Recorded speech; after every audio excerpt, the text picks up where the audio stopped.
gozaremos en él. Bendiciones. Muy buenos días, amada Iglesia Berea.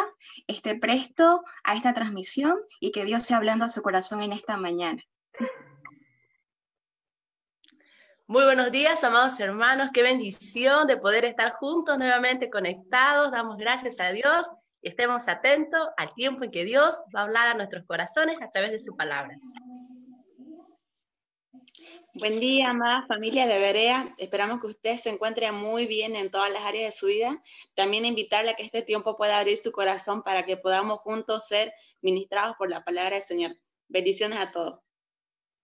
Muy buenos días, amada Iglesia Berea. Dios los bendiga. Es un gusto poder saludarlo a través de este medio. Dios bendiga a su familia, a sus hogares. Preste mucha atención porque vamos a ser muy edificados con la poderosa palabra del Señor en esta mañana, y así que preste atención a lo que Dios tiene para nosotros. Buenos días, queridos hermanos. Sean para todos bendiciones de Dios y estoy muy contento de estar aquí con todos ustedes. Así que quiero aclararles que yo no soy el predicador en esta mañana, pero sí quiero que junto conmigo todos abramos la palabra del Señor porque vamos a leerla en este preciso momento. Por favor, usted tiene su Biblia, ábrala en el libro de Mateo, capítulo 24, del versículo 3 al versículo 13 vamos a estar dando lectura en esta mañana. Repito, Mateo capítulo 24, versículo del 3 al 13. Muy bien, queridos hermanos, y dice así la palabra del Señor. Y estando él sentado en el monte de los olivos, los discípulos se le acercaron aparte, diciendo: Dinos, ¿cuándo serán estas cosas? ¿Y qué señal habrá de tu venida y del fin del siglo? Respondiendo Jesús les dijo: Mirad que nadie os engañe, porque vendrán muchos en mi nombre, diciendo: Yo soy el Cristo, y a muchos engañarán. Y oiréis de guerras y rumores de guerras. Mirad que no os turbéis, porque es necesario que todo esto acontezca, pero aún no es el fin. Porque se levantará nación contra nación y reino contra reino, y habrá pestes y hambres y terremotos en diferentes lugares. Y todo esto será principio de dolores. Entonces os entregarán a tribulación y os matarán, y seréis aborrecidos de todas las gentes por causa de mi nombre. Muchos tropezarán entonces, y se entregarán a unos a otros, y unos a otros se aborrecerán.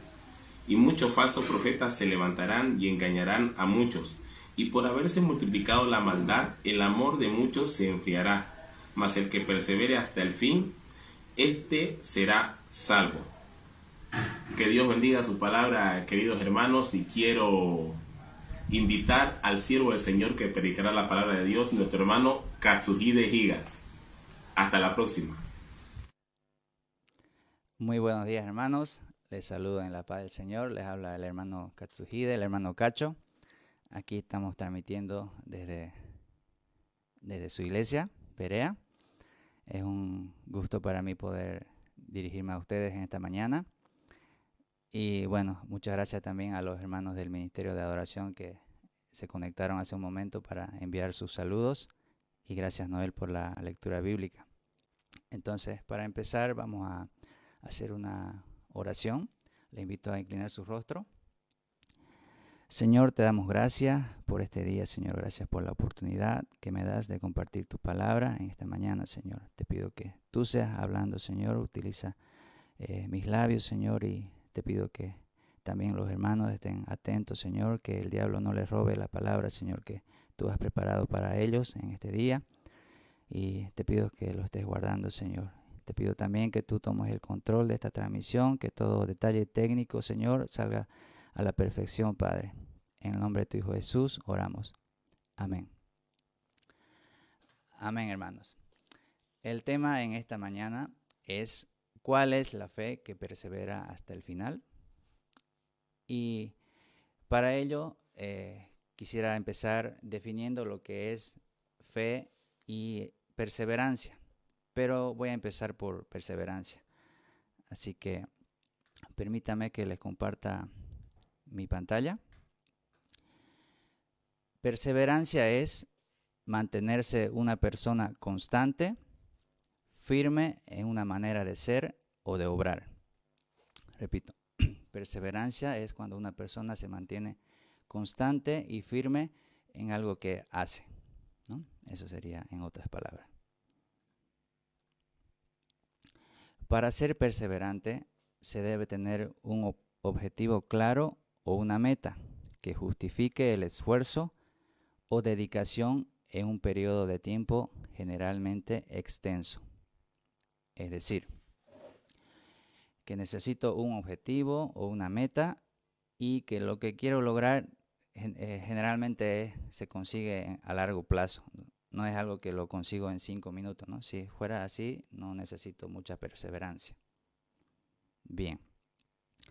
Entonces quisiera mostrarle un par de fotografías para ilustrar y podamos entenderlo de una mejor manera.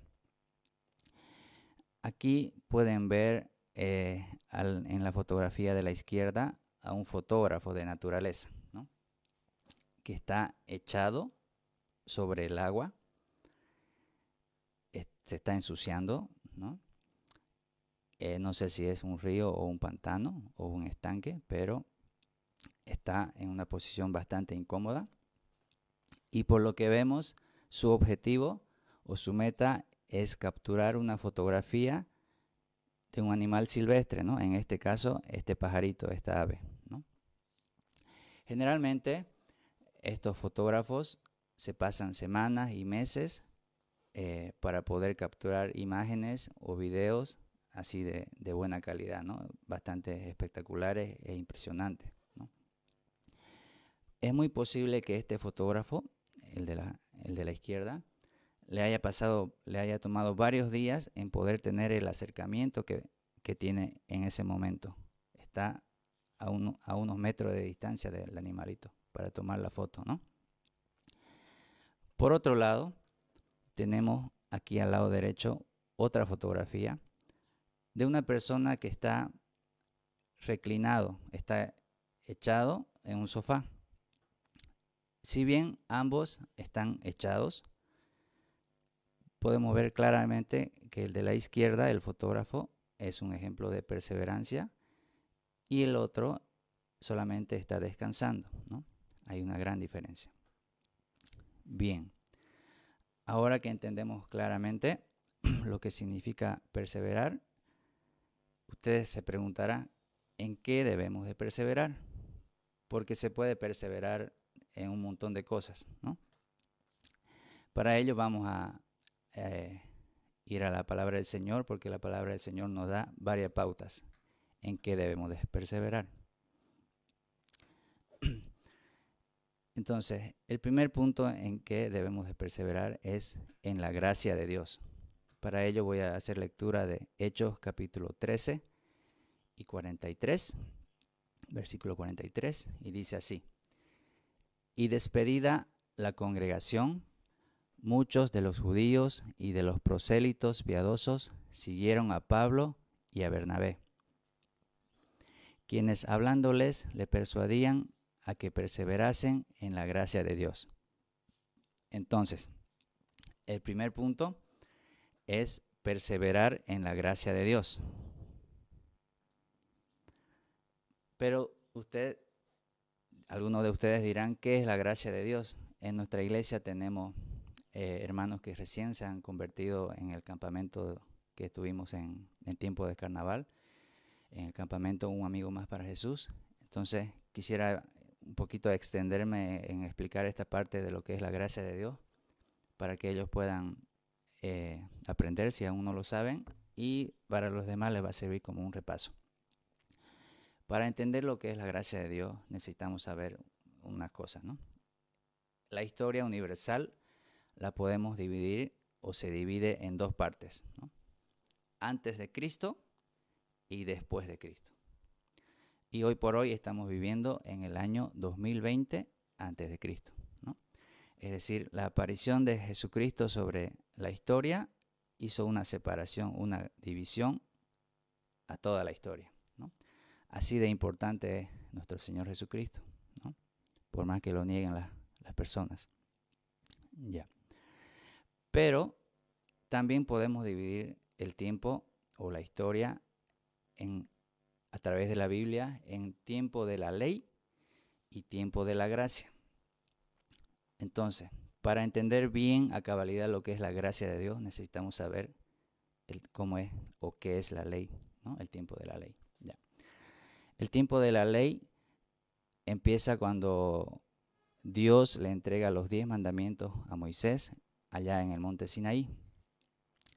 Entonces, ahí empieza el tiempo de la ley y termina cuando Jesús muere en la cruz. ¿Ya? Entonces, ¿y cómo era o cómo funcionaba en el tiempo de la ley las cosas? Ya. Les voy a mostrar.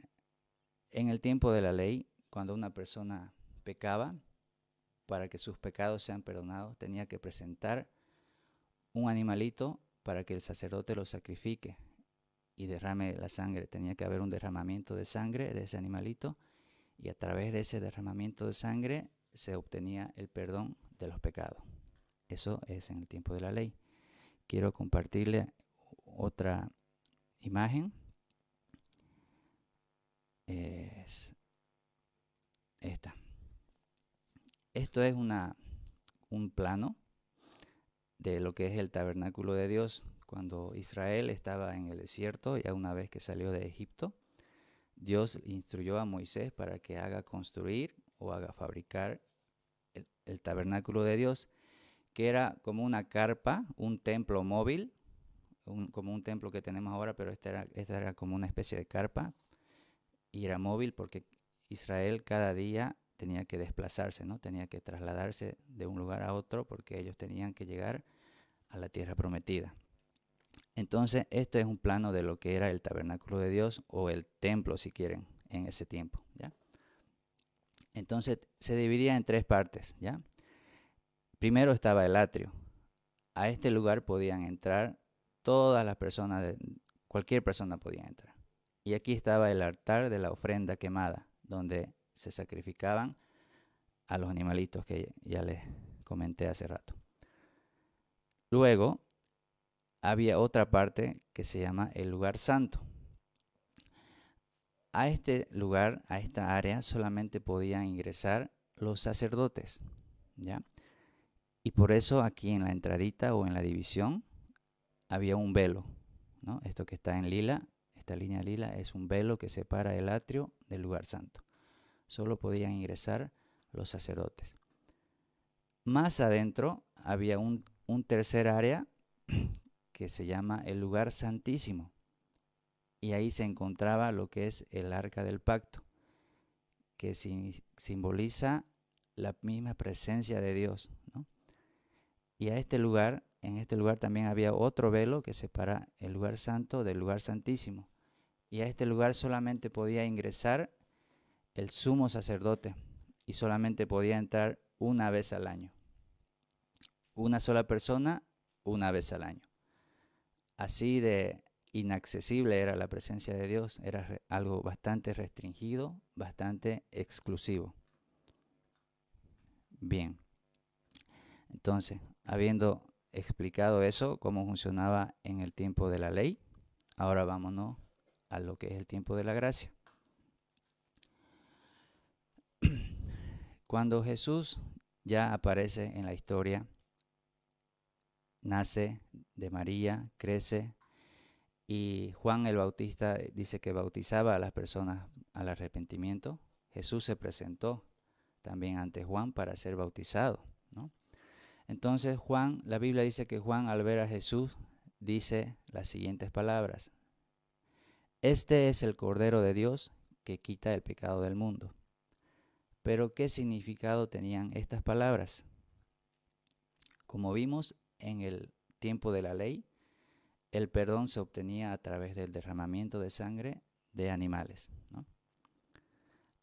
Hace algunos días, nuestro hermano Gustavo nos predicaba una enseñanza que decía: la sangre de Jesucristo nos redime de todo pecado, ¿no? Redimir es perdonar justamente, ¿no?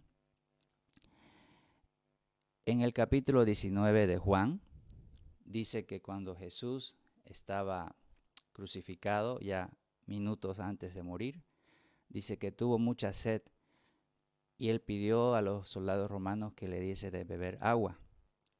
Pero Los soldados romanos remojaron vinagre en una esponja, en hisopo, y le dieron de beber vinagre. Y dice, capítulo 19, versículo 30 de Juan, dice así: Cuando Jesús hubo tomado el vinagre, dijo: consumado es, y habiendo inclinado la cabeza, entregó el espíritu. Y en Marcos capítulo 15, 38 dice: entonces, o sea, Jesús murió, y entonces el velo del templo se rasgó en dos, de arriba a abajo. Aquí lo pueden ver en esta imagen de la derecha. Dice que cuando Jesús murió, la tierra tembló, se sacudió tan fuerte, y el velo que había en el templo, en este tiempo ya no era el tabernáculo o una carpa, sino un templo como en nuestro día, ¿no? Un templo fijo, pero igual tenía la misma estructura y tenía su velo. El velo que separaba al lugar santísimo se rompió, se partió en dos, ¿no? Esto significa de que por la muerte de Jesús se rompió, se desapareció la barrera que había para acceder al Padre, a Dios, ¿no? A la presencia de Dios. Ahora ya no es solamente el sumo sacerdote quien puede entrar a la presencia de Dios, sino cualquier persona podemos entrar a su presencia a través de la sangre de Jesús. Y esa es la gracia. Consumado es significa que está completado. El trabajo se terminó. No hay nada más que se pueda hacer. Ya no hay necesidad de sacrificio animal, o ya no hay necesidad, no hay algo que el hombre pueda hacer por sus propias obras para ganar la salvación. Ya Jesús lo hizo todo, solamente nuestra parte es recibir el regalo. Gracia también significa regalo inmerecido.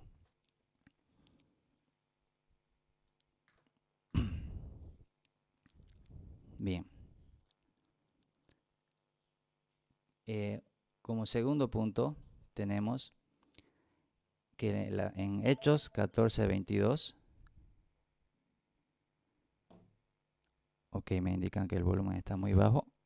A ver. En Hechos capítulo 14, hola, sí, ya. En Hechos capítulo 14, versículo 22 dice que debemos de perseverar en la fe. Dice así: confirmando los ánimos de los discípulos, exhortándoles a que permaneciesen en la fe y diciéndoles: es necesario que a través de muchas tribulaciones entremos en el reino de Dios. ¿Ya? En este punto solamente quiero mostrarles que en la palabra de Dios nos dice que tendremos que pasar por muchas tribulaciones, ¿no? Y por eso debemos de perseverar. Ya. Como tercer punto tenemos, dice la palabra de Dios, que debemos de perseverar en la vida cristiana. Ya. Mateo 7, versículos 24 al 27, dice así: cualquiera pues que me oye estas palabras y las hace, le compararé a un hombre prudente que edificó su casa sobre la roca. Descendió lluvia y vinieron ríos y soplaron vientos y golpearon contra aquella casa, y no cayó porque estaba fundada sobre la roca. Pero cualquiera que me oye estas palabras y no las hace, le compararé a un hombre insensato que edificó su casa sobre la arena.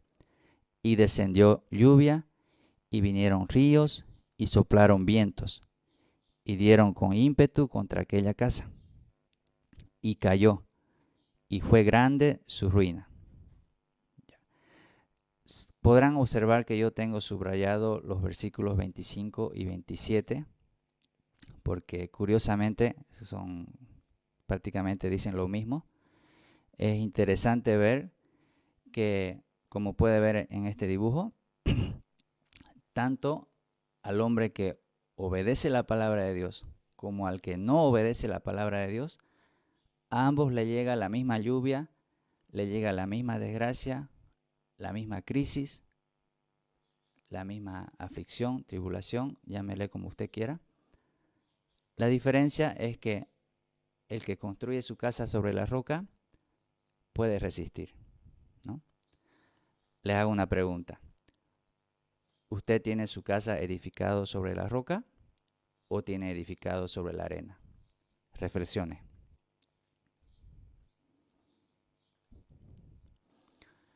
Como cuarta cosa en que debemos de perseverar, dice que debemos de perseverar en la oración. Para ello voy a leer en Romanos 12:12 y dice así: gozosos en la esperanza, sufridos en la tribulación, constantes en la oración. Santiago 5:13 también dice: ¿está alguno entre vosotros afligido? Haga oración. También dice, en otra parte, que la oración eficaz del justo puede mucho. Entonces podemos ver que en muchos versos nos enseña la palabra de Dios que la oración es muy importante en tiempos difíciles, ¿no? Sigamos. Como quinto punto tenemos que debemos de perseverar en la enseñanza recibida. Así que, hermanos, esto está en 2 Tesalonicenses 2:15 y dice así: así que, hermanos, sigan firmes y manténganse fieles a las enseñanzas que oralmente o por carta les hemos transmitido. Bien. Entonces aquí la palabra de Dios nos insta a que debemos de perseverar o estar constante en el estudio de la palabra, ¿no? Entonces, por eso es que en este tiempo de cuarentena, su iglesia y muchas iglesias están transmitiendo el mensaje de la palabra de Dios a través de este medio de las redes sociales para que usted pueda seguir creciendo, ¿no? Y cada enseñanza que usted está recibiendo aquí en esta página de la Iglesia Berea se complementan, ¿no? Para que así pueda seguir creciendo. Bien, sigamos adelante. Como sexta cosa en que hay que perseverar, dice que debemos de perseverar en la comunión con otros hermanos. Voy a leer Hechos capítulo 2, 42 y 46. Dice así: y perseveraban en la doctrina de los apóstoles, en la comunión unos con otros, en el partimiento del pan y en las oraciones, y perseverando unánimes cada día en el templo, y partiendo el pan en las casas, comían juntos con alegría y sencillez de corazón. Ya, aquí tengo subrayado: y perseverando unánimes en el templo. Podemos ver que entonces en la iglesia primitiva los primeros cristianos se reunían en el templo, ¿no? Se reunían, alababan al Señor juntos, eran ministrados por la palabra. Si bien en este tiempo que estamos en cuarentena no podemos hacer eso, cuando todo esto haya pasado, usted debe volver a congregarse junto con los hermanos en su iglesia, ¿no? Si alguno de ustedes antes de la cuarentena hubiese dejado de congregarse, es una buena oportunidad para regresar a su iglesia. Regrese, congréguese, no sea un llanero solitario. También tengo subrayado donde dice: y partiendo el pan en las casas, comían juntos. Esto indica que ellos compartían sus alimentos para cubrir las necesidades del otro, ¿no? Si alguien tenía hambre, pasaba hambre y no tenía que comer, compartían, comían juntos, ¿no? Justamente en este tiempo de cuarentena en la que no podemos salir a nuestros trabajos, hay muchas personas que están en esta situación ahora, que no tienen que comer y están pasando necesidades. Por eso hay algunos hermanos de nuestra iglesia que se están movilizando para recolectar víveres y hacerles llegar a los hermanos más necesitados. Y esto es algo que lo hemos aprendido de la iglesia primitiva, ¿no? Es un acto de hermandad, es un acto de amor. Bien, sigamos adelante. Dice que debemos de permanecer o perseverar en el servicio. Para ello voy a leer 1 Corintios 15, 58. Así que, hermanos míos amados, estad firmes y constantes, creciendo en la obra del Señor siempre, sabiendo que vuestro trabajo en el Señor no es en vano. Bien, esta es la séptima copa, como decimos por aquí. Servicio habla de ministerio, ¿no?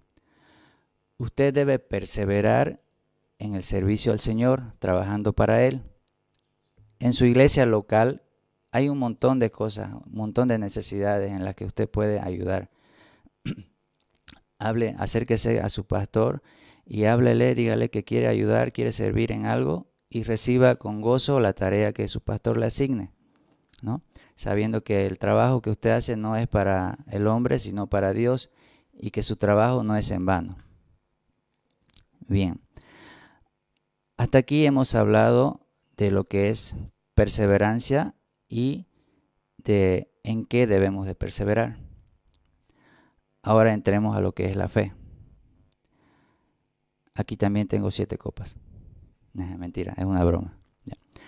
Pero para ello, para hablar lo que es la fe, quiero presentarles a un invitado muy especial en esta mañana para que nos haga la lectura de Hebreos 11, capítulo 11, versículo 1. Con ustedes, el hermano Katsunori Iga desde Japón. Buenas noches aquí, desde la tierra lejana Asia. Saludo desde Japón al pastor Percy, su familia y a los hermanos de Berea. Aprovechando este privilegio que el Señor me está dando, voy a hacer la lectura de la palabra. En Hebreo 11:1 dice así: es pues la fe, la certeza de lo que se espera, la convicción de lo que no se ve. La fe genuina, palabra del Señor. Que Dios les bendiga. Muchas gracias. Era el hermano Katsunori, mi papá, desde Japón. Entonces, en el versículo que acabamos de ver, está la definición, ¿no?, bíblica de lo que es la fe. Es bastante conocido este versículo, pero yo quisiera hacer énfasis en 2 cosas. En que la fe espera algo y que aquello que estoy esperando no se ve. ¿Ya? El tema de hoy es: ¿cuál es la fe que persevera hasta el final? Le hago una pregunta. ¿Qué es aquella meta o aquel objetivo que usted tiene y que está esperando? ¿Qué es aquella cosa que usted anhela desde el fondo de su corazón? ¿Es algo material? ¿Es algo terrenal? ¿Algo pasajero? ¿Una profesión? ¿Un trabajo? ¿Un auto? ¿Una casa? ¿Un negocio?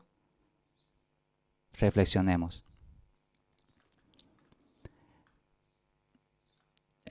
Hace algunos días nuestra hermana Verónica, hablando de esto, nos compartía una enseñanza que decía que nosotros somos peregrinos en esta tierra, estamos de paso, y como tales no debemos de poner nuestra mirada en las cosas terrenales. También nuestro hermano Pablito Castillo nos decía que como cristianos evangélicos tenemos un destino. Entonces podemos concluir que nuestra esperanza, nuestra meta debe ser la celestial. Sigamos adelante. Para continuar con el último versículo, permítanme hablarles acerca de una alabanza que cantamos en nuestra iglesia Berea. Es aquella que dice: los que esperan en Jehová, los que esperan en Jehová. ¿La recuerdan? Si no la recuerdan, le vamos a pedir ayuda a nuestro hermano Noel a que nos refresque la memoria. como las águilas, sus alas levantarán. ¿Las recordaron, verdad? Esta es una alabanza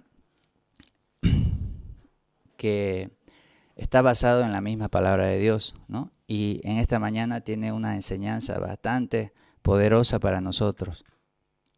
Y esta se encuentra en Isaías capítulo 40, versículo 31. Veamos lo que nos dice en este versículo. Ya, dice así: pero los que esperan en el Señor renovarán sus fuerzas, se remontarán con alas como las águilas, correrán y no se cansarán, caminarán y no se fatigarán. En esta ocasión yo estoy usando la versión, la Biblia de las Américas, porque utiliza una palabra diferente a las demás versiones. Dice, se remontarán. En otras versiones dicen abrirán alas, volarán o cosas por el estilo, ¿ya? Pero en esta versión dice, se remontarán, ¿no? Y es aquí donde quiero un poquito explicar para que podamos entender y recibir la bendición que tiene este versículo para nosotros. Se dice que en el reino animal las aves se pueden dividir o categorizar en 3 tipos de acuerdo a su forma de volar. El primer grupo son las aves que vuelan agitando las alas, así como lo hacía Noel en su coreografía, ¿no? Estas aves, algunas tienen un tiempo de vuelo muy corto, como el caso de la gallina, ¿no? O sea, agita sus alas, trepa a un árbol y ahí quedó, no vuela lejos, ¿no? O algunas tienen que permanecer agitando las alas, como el caso del colibrí, que tiene que agitar entre 55 a 70 veces por minuto sus alas para permanecer volando. Este es el primer grupo. El segundo grupo son las aves que, además de volar, agitando, también son capaces de planear. Es decir, llegan a las alturas agitando sus alas y una vez están allá, extienden sus alas y pueden permanecer flotando en el aire. Y van flotando, flotando así, sin sacudir las alas, van perdiendo de a poco la altura y nuevamente tienen que agitar las alas y repiten este proceso, ¿no? Este es el segundo grupo de los que saben o son capaces de planear. De ahí viene la palabra aeroplano. Bien. El tercer grupo son el grupo de aves que, además de volar agitando, también pueden planear, pero también ellos son capaces de remontar. Y en este grupo está nuestra águila del versículo. Pero, ¿qué es remontar? Veamos lo que es remontar. El águila usa sus alas de forma diferente. Mide los vientos desde las alturas para lanzarse. Muy pocas veces mueve o agita las alas. En su lugar, las usa para planear entre los vientos. Las plumas que renuevan son plumas especializadas, pues son capaces de posicionarse en forma específica. Se ha podido estudiar en fotos y videos que las águilas pueden mover sus plumas como las aspas de un avión. Estos pequeños movimientos son los que ayudan a moverse a la izquierda o a la derecha, a subir o bajar. Todo esto calculando la velocidad del viento. El acto de remontar es cuando el águila usa esta habilidad para encontrar corrientes de viento ascendentes y de esta manera subir de repente a las alturas. Por eso, cuando un equipo de fútbol está perdiendo y vuelca el marcador y gana, se dice que ha remontado el partido. Remontar significa ascender ir hacia la cima. Remontar también es cuando los sábalos nadan en contra del río para llegar y poder reproducirse, ¿no? Eso es el significado de remontar. Bien, ahora que entendemos el significado de remontar, volvamos a ver nuestro versículo por segunda vez. Segunda vez. Notarán que tengo subrayado 3 verbos. Estos 3 verbos hacen referencia a 3 niveles espirituales de nuestra vida, 3 estados espirituales en la que una persona, un cristiano, se puede encontrar. Empecemos por remontar. Remontar, como vimos, significa ascender, ir hacia la cima, subir. Entonces, en ese sentido, remontar son aquellos hermanos que están creciendo bastante rápido en la fe, ¿no?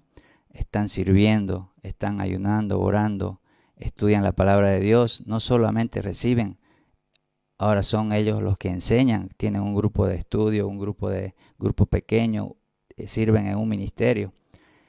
Ellos son los que están remontando. Correrán. Correr es avanzar rápido, ¿no? Correr sería como aquella persona que le gusta aprender, le gusta estudiar cosas nuevas, le gusta asistir a los grupos de estudio, a los discipulados, y está siempre en crecimiento. Ellos están corriendo. Caminarán. Caminar es avanzar paso a paso, avanzar despacio, ¿ya? Caminar serían aquellos hermanos que vienen algunos domingos, reciben la palabra de Dios, se van a sus casas, no hacen nada más durante la semana y vuelve el siguiente domingo, ¿no? Su líder lo puede llamar para asistir al grupo pequeño, pero ellos no lo hacen. Eso es caminar, avanzar despacio. Ahora, veamos el versículo por tercera vez. Podrán observar que dice, pero los que esperan en el Señor, o para los que esperan en el Señor, no existe la opción de retroceder. Qué interesante, ¿no? Y no lo digo yo, lo dice el versículo. También Jesús lo dijo cuando dijo, el que pone la mano sobre el arado y mira hacia atrás no es digno de mí. Así que es bíblico esto. Entonces, amados hermanos, para terminar, Dios quiere en esta mañana entregarle alas nuevas para que usted pueda no volar, sino remontar sobre los vientos del Espíritu Santo. Y así usted pueda ser guiado, ser dirigido por Él y pueda llegar a las alturas que antes no ha podido alcanzar. Es difícil, pero no imposible, porque Dios nos capacita para eso. Y podemos concluir diciendo que la fe que persevera hasta el final es aquella fe que el Señor mismo nos las da y nos hace esperar en Él y nos da una esperanza gloriosa y un destino supremo, la salvación de nuestra alma y una eternidad en la presencia del Señor. Oremos. Padre Celestial, te damos gracias por la palabra, Señor, que me has dado en esta mañana, Señor. Gracias, Padre, por todo, por lo que tú eres bueno, Señor. Porque tú nos cuidas día a día, Señor. Tu mano nos sostiene, Señor, en cada momento de nuestras vidas. Señor, te pido que esta palabra, Señor, haya caído en tierra fértil, Señor. Y también te pido, Señor, que tú seas guardando, Señor, a cada uno de nuestros hermanos, Señor, en este tiempo. Que tú seas sustentando, que tú seas, Señor, solventando, Señor, para sus necesidades, Señor Padre. Ayúdanos, guárdanos, Señor. Y te damos muchas gracias, Señor, por la oportunidad. En el nombre de tu Hijo Jesús oramos. Amén. muchas gracias, hermanos, por su atención y por la oportunidad que me dieron esta mañana. Me despido de ustedes. Hasta la próxima. Que el Señor les bendiga.